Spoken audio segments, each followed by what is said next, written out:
नमस्कार दोस्तों, स्वागत है आपका अपने यूट्यूब चैनल सिलेक्शन पॉइंट में। तो आज हम बात करेंगे मैथ का पार्ट 3 के बारे में। पार्ट 2 हमने लोड कर दिया है, 1 और 2 लोड कर दिया है। तो जो विद्यार्थी पार्ट 1 और 2 नहीं देखे हैं तो सिलेक्शन पॉइंट सर्च करके प्लेलिस्ट में जाके आप दोनों वीडियो को देख सकते हैं। आज हम पॉलिटेक्निक, ITI और पारा मेडिकल वाले के लिए हम मैथ का पार्ट 3 लेकर आए हैं। तो चलिए शुरू करते हैं इस वीडियो को। देखिए, फर्स्ट नंबर प्रश्न में आपको दिया गया है एक वर्ग का विकर्ण 54√2 सेंटीमीटर है, तो वर्ग की भुजा की लंबाई ज्ञात करें। आपको क्वेश्चन में दिया गया है कि एक वर्ग का विकर्ण 54√2 सेंटीमीटर है, तो वर्ग की भुजा की लंबाई ज्ञात करें। तो एक फार्मूला होता है वर्ग का विकर्ण बराबर, क्या फार्मूला आप जानते हैं? वर्ग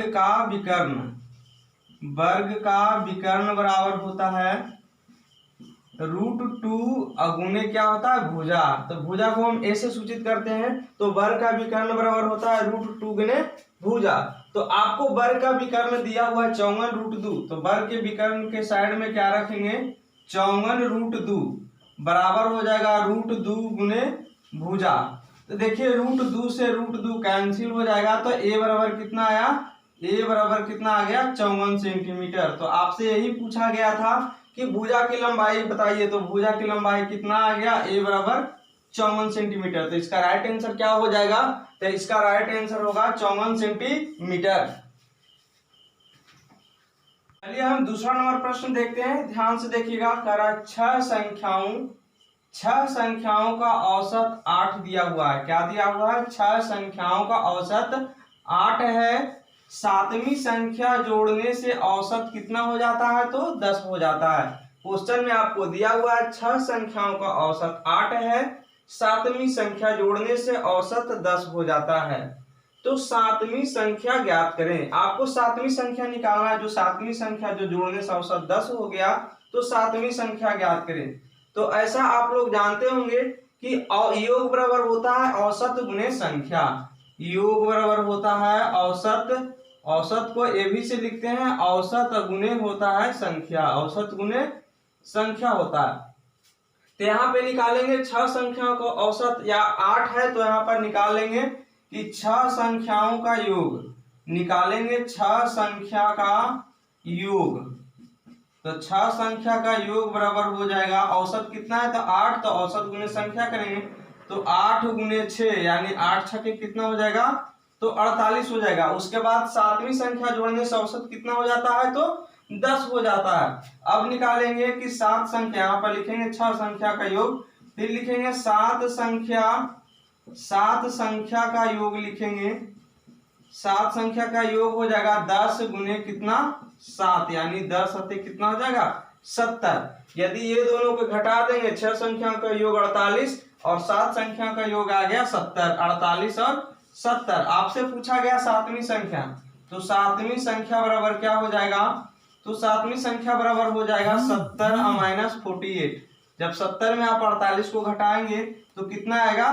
तो 22 आ जाएगा। तो इसका राइट आंसर क्या हो जाएगा? तो इसका राइट आंसर हो जाएगा ऑप्शन बी, यानी 22। दोस्तों, हम तीसरा नंबर प्रश्न की तरफ बढ़ते हैं। तीसरा नंबर प्रश्न में आपसे कहा जा रहा है कि 3 मीटर भुजा के एक वर्ग की परिमिति 3 मीटर भुजा के एक वर्ग की परिमिति के बराबर है व्यास का वृत्त का क्षेत्रफल। तो वृत्त का क्षेत्रफल आपसे पूछा गया है, क्या होगा?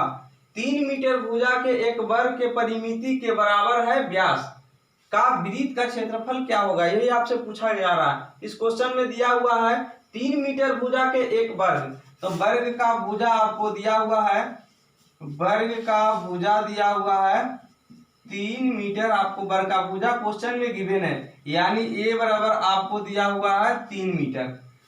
कह रहा है कि 3 मीटर भुजा के वर्ग का परिमिति बराबर है वृत्त के व्यास के।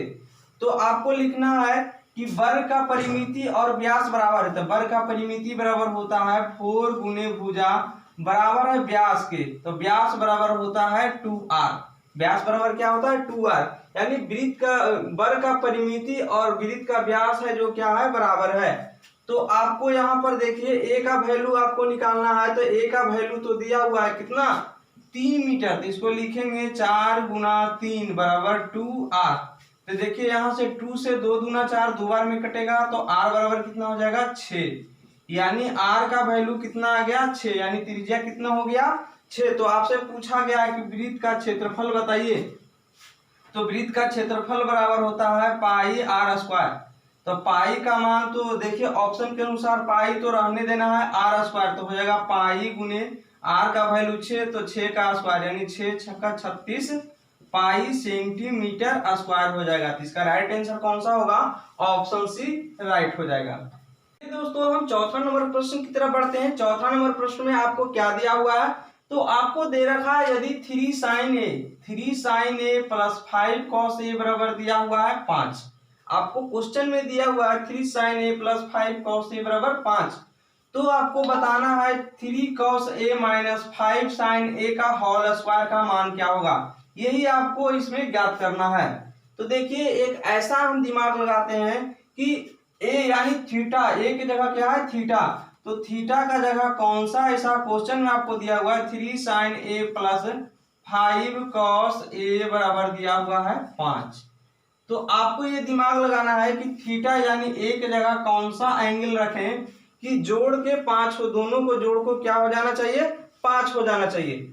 यानी हम ऐसा सोच लेते हैं थीटा की जगह यानी a की जगह पर दोनों में हम 0 डिग्री ले लेते हैं, यानी हम ले लेते हैं, देखिए रफ में समझिएगा, साइन 0 डिग्री का मान क्या होता है तो 0 होता है, और cos 0 का मान क्या होता है तो 1 होता है। cos 0 डिग्री का मान क्या होता है 1, साइन 0 का मान 0 और cos 0 डिग्री का मान 1। तो देखिए यहाँ पर 3 और साइन a यानी साइन 0 का मान क्या हो जाएगा 0, तो 0 हो जाएगा। अब 5 cos a और a की जगह पर कितना डिग्री तो 0 डिग्री, तो cos 0 का मान कितना होगा 1, तो बराबर 5। तो देखिए 5 आता है या नहीं, 3 में 0 से गुना हुआ 0 और यहाँ 5 एकम 5 बराबर 5। तो देखिए 5 बराबर कितना आ गया 5, यानी हमको यह पता चल गया कि थीटा के जगह पर कितना डिग्री मान रखना है तो 0 डिग्री मान रखना है। तो यहाँ से फाइनल हमको निकालना था 3 cos a minus 5 sine square sine a का होल स्क्वायर, इसका मान निकालना है, यानी a का जगह पर कितना डिग्री रखना है 0 डिग्री। तो 3 cos 0 का मान कितना हो जाएगा 0 cos 0 और माइनस और साइन 0 का मान कितना cos 0 का मान यहाँ पर करेंगे तो 1 होगा, और माइनस 5 और साइन 0 का मान कितना हो जाएगा 0, होल स्क्वायर लगा हुआ है तो हम होल स्क्वायर लगा देंगे। तो 3 एकम 3 हो जाएगा और 5 में 0 से गुना होगा तो 0 होगा, इसका होल स्क्वायर हो जाएगा। तो 3 में से 0 घटेगा तो 3 बचेगा, और 3 का स्क्वायर कितना हो जाएगा तो 9 हो जाएगा। तो देखिए कौन सा ऑप्शन में 9 दिया हुआ है, तो ऑप्शन नंबर सी आपका बिल्कुल राइट हो जाएगा। चलिए हम 5वां नंबर प्रश्न की तरफ बढ़ते हैं। 5वां नंबर प्रश्न में आपको दिया गया है, देखिए ध्यान से क्या दिया हुआ है, करा 10 मीटर लंबा 15 मीटर चौड़ा तथा 10 मीटर ऊंचा कमरे में अधिकतम लंबे खंबे की लंबाई जो कमरे में रखा जा सके, यानी आपको यही बताना है कि अधिकतम खंबे की लंबाई क्या होगा, मतलब लंबाई चौड़ाई और ऊंचाई कमरे में होता है, यानी देखिए एक तरह से घनाभ होता है, देखिए घनाभ में लंबाई भी है और चौड़ाई भी है और क्या है ऊंचाई भी है। तो यही है कि घनाभ का विकर्ण, यानी सबसे जो, जैसे हम मान लेते हैं कि एक आयत है, इसमें यदि पूछेगा कि सबसे अधिकतम लंबाई कमरे में जो बांस रखा जाएगा तो कहाँ पे रखा जाएगा, तो सबसे अधिकतम लंबाई जो होगा किस पर होगा तो विकर्ण पर होगा। तो इसीलिए हम इसका क्या निकालेंगे, घनाभ का विकर्ण निकालेंगे। तो घनाभ का विकर्ण बराबर क्या होता है, घनाभ का विकर्ण, तो घनाभ का विकर्ण बराबर फॉर्मूला होता है under root L square plus B square plus H square, यानी लंबाई का स्क्वायर प्लस चौड़ाई का स्क्वायर प्लस ऊंचाई का स्क्वायर होता है। तो हमें यही निकालना है घनाभ का विकर्ण। तो यहाँ से हम लगा देंगे फॉर्मूला एल स्क्वायर, तो एल का मान कितना है तो 30, तो 30 का स्क्वायर हो जाएगा प्लस बी, चौड़ा कितना है तो 15, तो हो जाएगा 15 का स्क्वायर प्लस ऊंचाई कितना है 10, तो हो जाएगा 10 का स्क्वायर। तो जब हम इसको तोड़ेंगे तो क्या आ जाएगा, 30 का स्क्वायर कितना हो जाएगा तो 900 हो जाएगा, प्लस 15 का स्क्वायर कितना हो जाएगा तो 15 का स्क्वायर हो जाएगा 225, प्लस 10 का स्क्वायर कितना हो जाएगा तो 100 हो जाएगा। जब इसको हम जोड़ेंगे तो कितना आएगा, जोड़ दीजिए 0 5 5, तो इकाई अंक कितना होगा 5। फिर दूसरा अंक जोड़िए 0 2 0, तो कितना होगा तो 2। पुनः जोड़िए 1 2 1 3 और 3 12, यानी कितना आ गया 12 25। तो 12 25 किसका वर्गमूल होता है, तो 12 25 होता है 35 का वर्गमूल। तो इसका विकर्ण कितना आ गया 35, यानी वह अधिकतम लंबाई खंभे का कितना होगा तो 35 मीटर का होगा। तो इसका राइट आंसर क्या हो जाएगा, ऑप्शन नंबर ए यानी 35 मीटर का।